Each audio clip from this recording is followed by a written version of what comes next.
A regular case of phacoemulsification of moderate dense cataract starting with good dilated pupil. As you see, the pupil is good, and with viscodilatation I have more than 6 millimeters pupil diameter. Then doing a good capsulorhexis, which is about 5.5 to 6 millimeters. As you see, it's a nice rhexis. Now doing the hydrodissection, can see the wave and can see the pupil starts to constrict, and now it's smaller than the starting pupil, and you can see also the propensity of the iris to come through the main incision. Now after doing that paracentesis, it's the time to emulsifying this moderate dense cataract using a sharp pointed tip chopper using the vertical chop technique. Now the pupil is about 5 millimeters. It's good and you can manage with this good dilated pupil, but as you see, once I started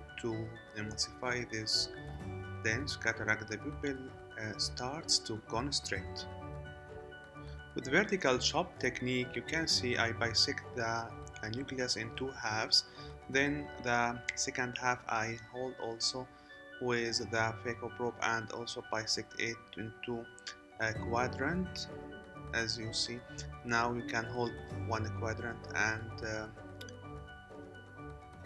emulsify it supranuclear, but as you see I emulsifying this quadrant slowly and slowly because the floating iris inside the anterior chamber and the propensity of the iris to come towards the phaco tip, which can lead to damage of this pupil and irregular shape by the end of the surgery. As you can see, the iris is floppy and a prolapse of the iris through the paracentesis and the main incision. Now injecting dispersive OPD to protect the endothelium of the cornea.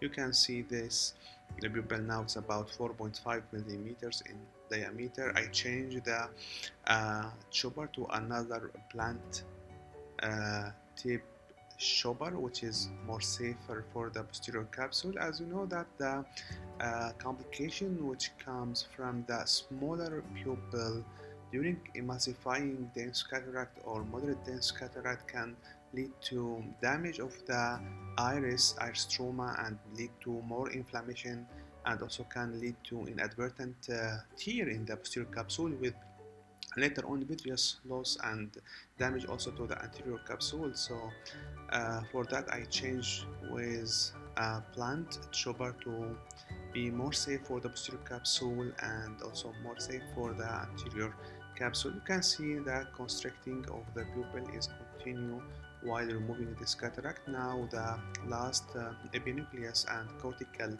sheet, you can see this sheet is good as protect the posterior capsule while removing this cataract. My message here, don't hesitate to use the pupil expander devices like managing rings or iris hooks or any rings that you have to dilate the pupil, and you will feel more comfortable while removing this dense cataract in fixed dilated pupil. Also the propensity of the iris to go through the incision will be less with these devices. Now the time of removing the cortex. Also at this step, removing the cortex, it is difficult and dangerous. You should be careful not holding or catching the anterior or posterior capsule with the aspirational probe. You can use irrigation probe to help you to see where the cortex by pushing the iris away and hold the cortex. You can see I'm going blindly and gently, and now pushing the iris with the irrigation probe to see the cortex and hold this cortex and try to peel it and aspire it at the center. Don't aspire it underneath or behind the iris. Now the time of implanting the IOL, injecting cohesive OVD, forming the bag and implanting a hydrophobic single piece IOL. As you see, I should center the lens perfectly inside the capsular bag to be sure that your haptics inside the bag, not in the sulcus, so they can remove the OVD.